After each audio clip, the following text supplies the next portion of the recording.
میں American embassy کی طرف سے انویٹیشن آئی تھی کہ 3 کانگریسمین، بلکہ اس میسج میں تو انہوں نے 2 کانگریسمین کہا تھا، بعد میں جو ہم گئے تو وہاں 3 کانگریسمین تھے اور پراپر میٹنگ نہیں تھی کوئی بھی. سارے پولیٹیکل پارٹیز کے ایم این ایز تھے، اس میں جے یو آئی کے تھے، نون لیگ کے تھے، باقی پولیٹیکل پارٹی ساری تقریباً میرے خیال میں پی ٹی آئی سے تو ہم 2 تھے اور باقی پولیٹیکل پارٹیز سے کافی وہاں پہ اٹینڈنس تھی. تھوڑی دیر انہوں نے جنرل لوگوں سے بات چیت کی، سلام دعا کی، پھر ایک تقریر وہاں کی جو چارٹی افیئرز ہیں انہوں نے کی، پھر یہ 3 کانگریسمین نے تقریریں کی اور پھر پاکستان کی طرف سے ہماری ایک ایم این اے جو ہے نون لیگ کی، نام مجھے ان کا ذہن سے نکل گیا ہے، انہوں نے تقریر کی. اور باقی باقاعدہ کوئی میٹنگ یا کوئی مطلب بیٹھنے کی بھی نوبت نہیں آئی تھی. کھڑے کھڑے اشاروں سے باتیں ہوئی، انہوں نے تقریریں کی ہیں اور بیسک بات جو ان کا ہمیں پتہ بھی نہیں تھا کہ ان کا ایجنڈا کیا ہے یا وہ کس مقصد کے لیے آئے ہیں، انہوں نے جو بیسک بات کی وہ پاکستان اور امریکہ کے تعلقات کی بنا پہ کی. آلموسٹ تینوں سینیٹرز نے اور جو چارٹی افیئرز تھی انہوں نے بھی یہی بات کی کہ پاکستان کے ساتھ ہم اچھے تعلقات چاہتے ہیں اور بہت بڑا ملک ہے، اسپیشلی یوتھ ہماری یہاں پہ 60% یوتھ ہے، اسٹریٹجک لوکیشن آپ کی بہت امپورٹنس کی ہے، تو زیادہ سے زیادہ ایم این ایز کو، ہمارے پارلیمنٹیرینس کو وہاں جانا چاہیے ایم این ایز سے انٹریکٹ کرنے کے لیے، اور وہاں سے زیادہ کانگریسمین کو اور جو باقی ان کے ریپرزنٹیٹیوز ہیں جتنے بھی ہیں ان کو یہاں پہ آنا چاہیے تاکہ وہ ہمارے ایم این ایز اور سینیٹر سے مل سکیں. کے پی میں آپ لوگوں نے 2 رکنی وفد تھا پی ٹی آئی کی طرف سے، تو آپ لوگوں نے کیا اپنا یا عمران خان کے حوالے سے، پی ٹی آئی کے حوالے سے ان سے کوئی بات کی، کوئی مدعا رکھا ان کے سامنے؟ دیکھیں وہاں پہ تو وہ میٹنگ تھی نہیں، جیسے میں نے آپ کو بتایا کہ وہ تو انہوں نے 5-10 منٹ، بلکہ میرے خیال میں ہماری تو ان سے ملاقات ہوئی نہیں ہے، یہاں تک کہ ہاتھ بھی نہیں. تو ایجنڈا نہیں پوچھا کہ آج کے اس ملاقات کا ایجنڈا کیا ہے، مقصد کیا ہے؟ وہ انہوں نے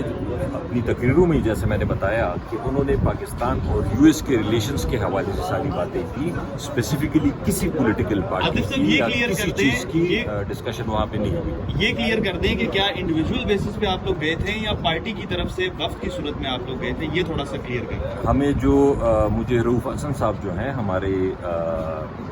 جو اسپوکس پرسن تھے، انہوں نے صبح پوچھا تھا اور بقول وہ کہہ رہے تھے کہ یو ایس ایمبیسی والے یہ کہہ رہے تھے کہ ہم نے گوہر صاحب کو، بیرسٹر گوہر صاحب کو اور دوسرے عمر ایوب صاحب کو اور سلمان اکرم راجہ کو بھی انویٹیشن دی تھی، اور اسپیکر صاحب نے عامر ڈوگر صاحب کو بھی انویٹیشن دی تھی. وہ کہہ رہے تھے کہ ہم اویلیبل نہیں تھے کیونکہ بڑے شارٹ نوٹس پہ تھا کہ آج شام کو میسج آیا تھا کہ آج شام کو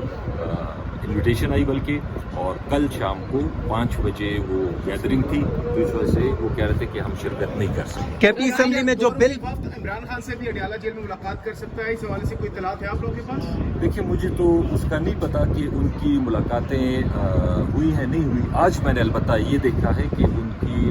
چیف آف آرمی اسٹاف سے ملاقات ہوئی ہے. عمران خان صاحب کا ہمیں نہیں پتا، نہ انہوں نے کوئی ذکر کیا کہ ہماری عمران خان صاحب سے ملاقات ہے یا نہیں ہے، اور یا ان کو ملانے دیا جاتا ہے یا نہیں ملانے دیا جاتا، یہ تو گورنمنٹ پہ ڈیپینڈ سر. 9 سینٹیمیٹر بل جو آ رہا ہے کے پی حکومت میں کافی تنقید کا نشانہ بنایا جا رہا ہے صوبائی حکومت کو. عوام کے مہینے ہیں، کیا اگر بل منظور ہوتا ہے کن شرائط پر ہونا چاہیے، کیا کیا شکیں شامل ہونی چاہیے؟ دیکھیں اور کیا واقعی بل کہیں اور سے آئے اور ابھی منظور کرایا جا رہا ہے؟ دیکھیں سمپل سی بات یہ ہے کہ آلموسٹ یہی بل سارے صوبوں کو گیا ہے، اور اس کو ہارمونائزیشن کا بل کہتے ہیں کہ جس سارے صوبوں میں ایک طرح کا منرلز ایکٹ لاگو ہو جائے. اس کے لیے میں نے اس دن بھی میڈیا سے یہی بات کی تھی کہ 136 صفحے کا بل جو ہوتا ہے تو اب ضروری نہیں ہے کہ اس میں ساری چیزیں غلط ہوں، لیکن یہ بھی ضروری نہیں ہے کہ ساری چیزیں صحیح ہوں. اس پہ میں نے تو یہ ریکویسٹ کی تھی اپنے پاس کہ جی کسی طریقے سے صوبے کے حقوق پہ اگر کوئی قدغن لگتی ہے تو وہ نہیں ہونا چاہیے. اور پولیٹیکل کمیٹی نے یہی پہ ڈسکس کیا کہ باقی لوگوں سے بھی چیف منسٹر وہاں کے رابطہ کریں گے اور عمران خان صاحب سے بھی مل کے اس کے بعد اس کو اپروو کریں گے. تو یہ اچھی بات ہے اگر کوئی بل ڈسکشن کے بعد اپروو ہوتا ہے، اچھی بات ہے. اگر خان صاحب منع کر دیتے ہیں تو پھر اب پاکستان تحریک صاحب کا کیا اسٹانس ہے؟ یہ دیکھیں اگر خان صاحب منع کر دیتے ہیں تو پھر تو بات ہی ختم ہو جائے گی نا، کیونکہ وہاں تو حکومت، ہم اگر مجھے ووٹ ملا ہے تو مجھے بھی خان صاحب کی وجہ سے لوگوں نے ووٹ دیا ہے. اسی طرح جو وہاں پہ منسٹرز ہیں، جو ایم پی ایز ہیں، جو چیف منسٹر ہیں، وہ سارے تو عمران خان کی وجہ سے ہم سب کو ووٹ ملا ہے. تو اگر وہی منع کر دیں گے تو پھر تو بات ہی ختم ہو جائے گی. اچھا سر یہ بتائیے گا کہ جو جیکس پیٹمین ہے اسی وفد کے ساتھ امریکی وفد جو آیا ہے، یہ پہلے عمران خان